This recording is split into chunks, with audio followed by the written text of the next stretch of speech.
life cannot just be about solving one problem after another.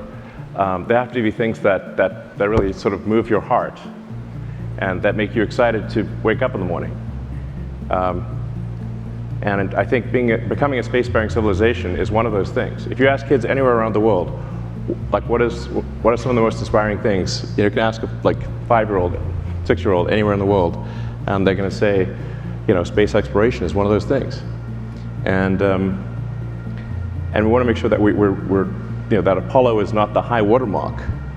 In fact, you mentioned at one point that you wrote a letter offering to run the Apollo program, I believe. Yeah, you would have done a fantastic job. But the point is that the Apollo program was something that was inspiring to everyone around the world. And we don't want the Apollo program to be the high watermark of human exploration. And I think you want to have some sense that the future is going to be better than the past, that we're going to be out there, going to other star systems, and what you see in a science fiction, non-dystopian sci-fi story, of which there are not many, but like Star Trek, I suppose. Well, speaking of Star Trek, Elon, when I think about you, let's look at Spock's from Star Trek here. Space, the final frontier. These are the voyages of the Starship Enterprise.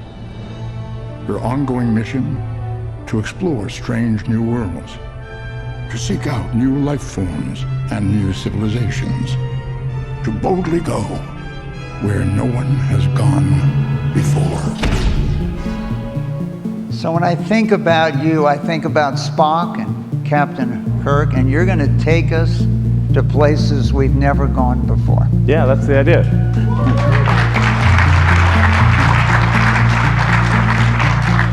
If we send probes out there, we might find the remains of long dead alien civilizations. If physics is correct, the universe is about 13.8 billion years old. Earth is about 4.5 billion years old.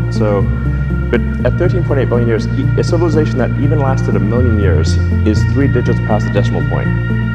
And if you consider human civilization, I date it from the first writing. So that first writing was the ancient Sumerians, archaic pre-cuneiform, around 5,500 years ago. So that is 1/1,000,000th of Earth's lifespan. That's how long writing existed.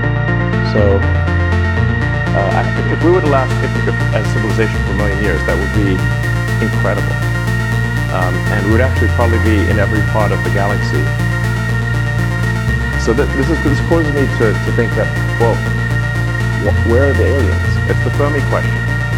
The great physicist, Italian physicist Enrico Fermi, he's like, where are they? Now, a lot of people think there are aliens among us. Well, there was that movie, Men in Black. Yes. Yes. Told us they're among us, and Elvis really went back to his own planet. Yeah. Really, a lot of people think there are aliens, but I get asked that a lot. And for some reason, a lot of the same people who think there are aliens among us don't think we went to the moon, which I'm like, think about that for a second. But I think I would.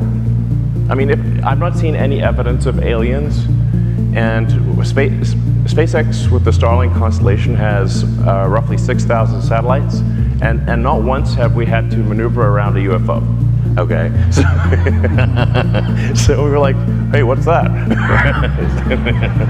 Is that an alien? Has occurred never.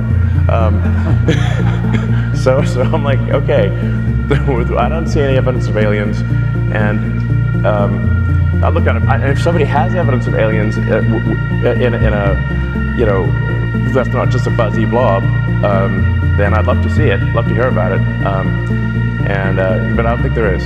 So, which is actually reason for concern, because you could, if any civilization in the Milky Way, in our galaxy, were to last for 1 million years, even with a speed of travel that's far below the speed of light, like a few percent of speed of light, they could easily have explored and colonized the whole galaxy. So they haven't. So why not? I think the answer might be, or perhaps probably is, that civilization is precarious and rare, and that you should really think of human civilization as being like a tiny candle in a vast darkness, and we should do everything possible to ensure that that candle does not go out.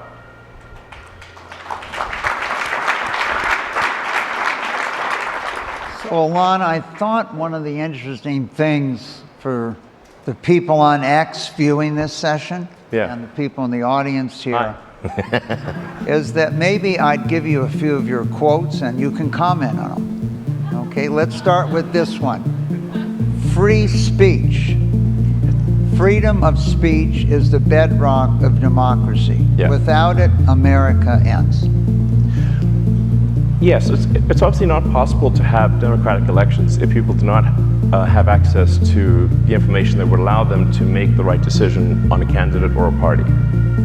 So if speech is constrained in a fundamental way, you just can't expect people to make the right decision or an informed decision because they are prevented from being informed. I think it's a foundational element. And I have to say, like, why is free speech, freedom of speech, the First Amendment? Is because people came from countries where if you spoke freely, you would be imprisoned or killed. That was why they were like, you know what, we should make sure that we got that one. Hey, remember that time when they tried to kill us back in the other country? just for saying we didn't like the political candidate? Well, let's make sure that's okay in America.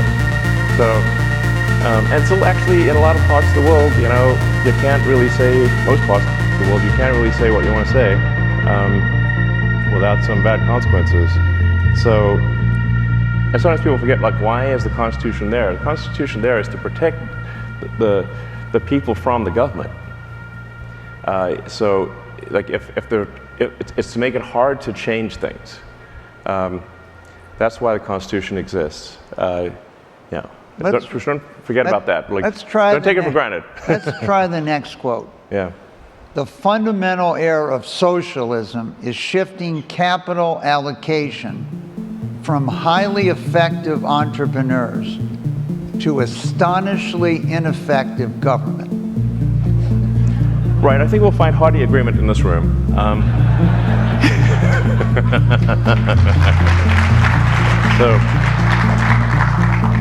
Yeah, I think that this is definitely a stacked deck on that front. But yeah, you'll hear this sort of argument like, oh, we shouldn't have some greedy corporation do it. We should have the government do it. I'm like, well, actually, the government is just a corporation in the limit. So if the government is a corporation with a monopoly on violence.